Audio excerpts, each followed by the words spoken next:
Mbi 27.000 maturantë në gjithë vendin kanë zhvilluar këtë të martë provimin e fundit të maturës shtetërore 2025, atë të lëndës me zgjedhje, duke i dhënë fund kështu një procesi që zgjati disa javë dhe që donte në masa sigurie nuk ka shpëtuar nga kritikat. Testi, i cili zgjati 2 orë e 30 minuta, u zhvillua në 145 qendra të ngritura sipas standardeve të përcaktuara nga Ministria e Arsimit dhe Sportit. Në të u angazhuan rreth 640 mësues për procesin e vlerësimit dhe monitorimit. Megjithatë, si në çdo provim, edhe këtë herë tezat qarkulluan në rrjetet sociale vetëm pak minuta pas nisjes së testit, duke ngritur pikpyetje mbi integritetin e procesit.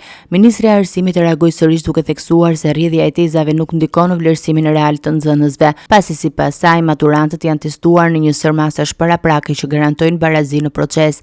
Procesi i maturës shtetërore është zhvilluar në masa të shtuara sigurie në bashkëpunim me institucionet përgjegjëse për të garantuar integritetin e plotë të provimeve, thuhet në njoftimin zyrtar të mas. Këtë vit, për herë të parë, Ministria e Arsimit ka aplikuar dhe teste të personalizuara për maturantët me aftësi të kufizuara, njëriësi që është vlerësuar pozitivisht nga grupet për të drejtat e arsimit gjithëpërfshirës. Gjithashtu, në funksion të përgatitjes së maturantëve janë shpërndar më herët në shkolla testet model për secilin provim, në mënyrë që nxënësit të njiheshin me formatin dhe kërkesat e testimit. Procesi i vlerësimit dhe testeve pritet të përfundojë brenda javëve në vijim, ndërsa rezultatet do të shërbejnë për përzgjedhjen e maturantëve në institucionet e arsimit të lartë.